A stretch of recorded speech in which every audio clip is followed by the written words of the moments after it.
کہ اس کا 1 point agenda ہے کہ عمران خان کو ڈسکوالیفائی کیسے کرنا ہے. توشہ خانہ کا کیس اس نے پکڑا ہوا ہے. جس وقت بھی یہ کیس عدالت میں جائے گا, اس کے ہاتھ سے نکلے گا, میں آج رائٹنگ میں اس قوم کو دیتا ہوں, ہر چیز اخلاقی طور پہ اور قانونی طور پہ اس میں جائز میں نے کیا. اور دوسرا فورن فنڈنگ کیس, جس وقت بھی اس کے اوپر تحقیقات ہوں گی, یہ واضح ہو جائے گا کہ تحریک انصاف واحد پارٹی ہے جس نے صحیح معنی میں پولیٹیکل فنڈ ریزنگ کی ہے.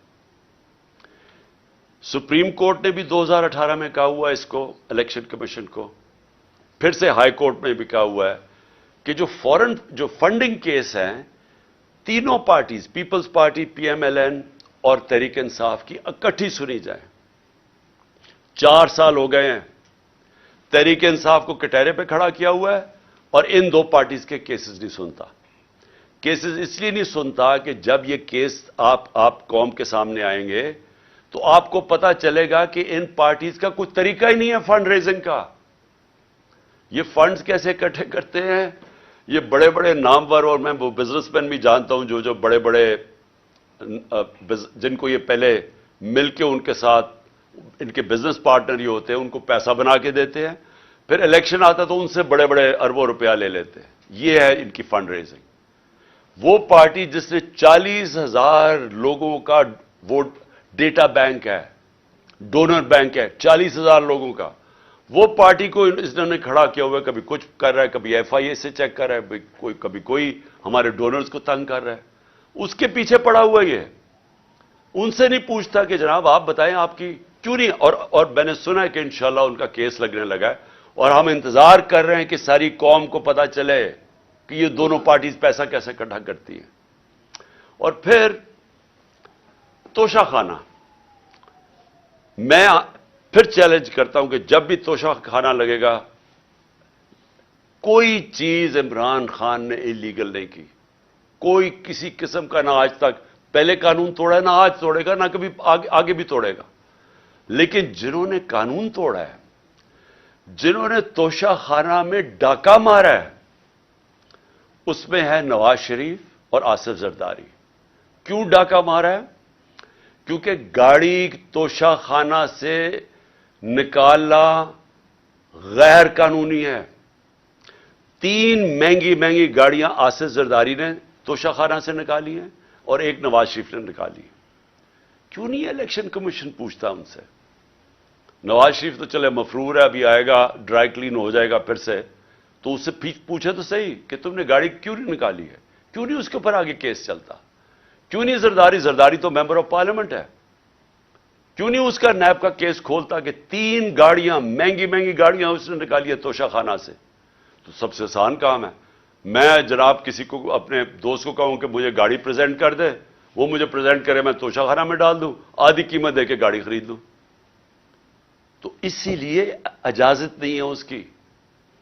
تو میں اس سے سوال پوچھتا ہوں کہ ان سے کیوں نہیں پوچھا آج تک؟ اور پھر کیا وجہ ہے کہ جو بھی کیس جاتا ہے ہمارا اس الیکشن کمیشن کے پاس, ہمارے خلاف فیصلہ ہو جاتا ہے. 8 دفعہ ہم عدالت میں گئے اور عدالت میں انہوں نے اس کے فیصلے رد کیے. اور اگلا میرا سوال ہے کہ ہم اس کے اگینسٹ عدالت میں گئے ہوئے چیف الیکشن کمیشن کے, ہمارے کیس ہی نہیں سنے جاتے, اور وہ ہر روز ہمارے خلاف نیا کوئی فیصلہ کرتا رہتا ہے. دیکھیں, پاکستان کے اندر اگر فری اینڈ فیئر الیکشن نہ کروائے گئے, میں آج آپ ساری قوم کو آگاہ کرنا چاہتا ہوں کہ اگر میں بڑا ہوں اس قوم کا, تو میرا کام ہے اپنی قوم کو سمجھانا کہ اگر اس ملک میں فری اینڈ فیئر الیکشن نہ کروائے گئے, یا انتشار ہوگا, آگے ملک کے اندر حالات برے ہیں, آگے یہاں سیاسی استحکام نہیں ہے, آگے اس ملک کے اندر یہ چور جو اوپر بیٹھے ہوئے ہیں یہ پوری کوشش کر رہے ہیں کہ کسی نہ کسی طرح, میچ تو ان سے کھیلا نہیں جاتا, کسی نہ کسی طرح ڈسکوالیفائی کریں, کیسز کریں, ایف آئی آر کریں. میرے اوپر 30 ایف آئی آر ہو چکی ہے اور مجھے کوئی فکر نہیں ہے. میں کوئی ملک سے باہر نہیں بھاگا یہ سارے چوروں کی طرح. یہ سارا شریف خاندان بھی باہر بھاگ جاتا ہے جب کیس ہو. میں یہیں بیٹھا ہوا ہوں اور یہی لڑا ہوں کیس. میچ تو یہ کھیل نہیں سکتے. انہوں نے اب یہی الیکشن کمیشن کو استعمال کرنا ہے اور انہوں نے ایف آئی اے کو استعمال کرنا ہے, انہوں نے نیب کو استعمال کرنا ہے کسی نہ کسی طرح ٹیکنیکل ناک آؤٹ کرنے کے لیے. لیکن اگر اس ملک کے اندر صاف اور شفاف الیکشن نہ ہوئے, میں بڑے عزت سے اپنے اداروں کو, جس میں ہماری عدلیہ بھی ہے, معتبر ہے, اور جس میں پاکستان کی فوج بھی ہے, جن کے پاس جو اس ملک میں ایک پلیئر ہے, میں آپ کو یہ بتانا چاہتا ہوں کہ اگر آپ کو ملک کی فکر ہے تو خدا کے واسطے اس ملک کو صاف اور شفاف الیکشن کی طرف لے کے جائیں. اس کے علاوہ کوئی حل نہیں ہے. جس دل میں ہم گرتے جا رہے ہیں, اس میں سے نکلنے کا کوئی اور حل نہیں ہے.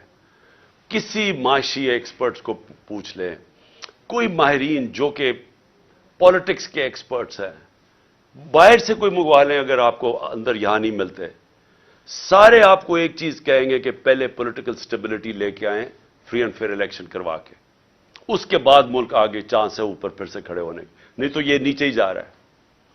میں نے آخر میں نے اپنی ساری مشاورت کمپلیٹ کر لی ہے. میں انشاءاللہ 17 تاریخ کو ہماری پارٹی کی گیدرنگ ہو رہی ہے بڑی لبرٹی چوک کے اوپر, اور انشاءاللہ لبرٹی چوک میں اپنے خطاب کے اوپر اپنی قوم کو ڈیٹ دوں گا جب ہم 2 اسمبلیز, ہماری جو پختونخوا کی اسمبلی اور ہماری جو پنجاب کی اسمبلی ہے, اس کو ہم ڈیزالو کریں گے, اس میں سے نکل کے ہم الیکشن اناؤنس کروائیں گے. اس کے علاوہ ہمارے جو 123 یا غالباً 125 نیشنل اسمبلی کے ممبرز ہیں جو انہوں نے ابھی تک استعفے قبول نہیں کیے, ہم نیشنل اسمبلی کے اندر جا کے اسپیکر کے سامنے کھڑے ہو کے کہیں گے کہ ہمارے استعفے قبول کرو, تاکہ ہم نیشنل اسمبلی سے بھی ریزائن کریں, اور پھر تقریباً 70% پاکستان کے اندر الیکشن ہوگا. قانون آئین یہ کہتا ہے کہ جیسی اسمبلیز ڈیزالو ہوتی ہیں تو اس کے 90 دن کے بعد الیکشن ہوگا. تو یہ سمجھ لیں کہ انشاءاللہ 17 تاریخ کو میں ڈیٹ دوں گا, اور اس کے بعد ہمارے 70% پاکستان الیکشن میں چلا جائے گا, الیکشن موڈ میں. عقل تو یہ کہتی ہے کہ اگر 70% ملک میں الیکشن ہو رہا ہے تو آپ نیشنل اسمبلی سارے ملک کا ہی الیکشن کروا دیں. لیکن بدقسمتی ہماری یہ ہے کہ ہمارے یہاں مجرم جرائم پیشہ لوگ بیٹھے ہوئے ہیں, ان کو کوئی قوم کی فکر نہیں ہے, ان کی دولت ملک سے باہر پڑی ہوئی ہے. روپیہ گرتا ہے تو ان کی دولت میں اضافہ ہو جاتا ہے کہ ان کے پیسے ڈالر میں پڑے ہوئے ہیں. ان کا جینا مرنا پاکستان میں نہیں ہے. جب بھی مشکل وقت آئے گا یہ پھر اپنا بوریا بسترا اٹھا کے باہر چلے جائیں گے, جدھر یہ بڑے آرام سے زندگی گزار رہے ہیں. ان کا صرف مقصد یہ ہے کہ ان کے کرپشن کیسز معاف ہوں, تاکہ ان کی سلیٹ جیسے جنرل مشرف نے صاف کی تھی, اب یہ جناب جنرل باجوہ کی بدولت ان کی سلیٹ صاف ہوگی, اور اس کے بعد پھر سے یہ امید لگا کے بیٹھے ہوئے ہیں کہ راؤنڈ 3 آئے گا ان کا ملک کو لوٹنے کے لیے. تو اس لیے ان کو کوئی انٹرسٹ نہیں ہے الیکشن کروانے کا. ان کو ڈر لگا ہوا ہے کہ الیکشن کروانا یہ ہار جائیں گے اور پھر سے ان کے کرپشن کیسز سامنے آ جائیں گے. اس لیے ان کا انٹرسٹ اور پاکستان کا انٹرسٹ مختلف ہے, اپوزنگ اینڈز کے اوپر ہے. قوم کا انٹرسٹ اس وقت یہ ہے کہ ملک میں فوری طور پہ الیکشنز کروائے جائیں, اور انشاءاللہ 17 تاریخ کو لبرٹی چوک جدھر ہماری گیدرنگ ہوگی, میں انشاءاللہ آپ کو وہ ڈیٹ دوں گا جس دن ہم اپنی 2 اسمبلیوں سے نکل جائیں گے. پاکستان زندہ باد.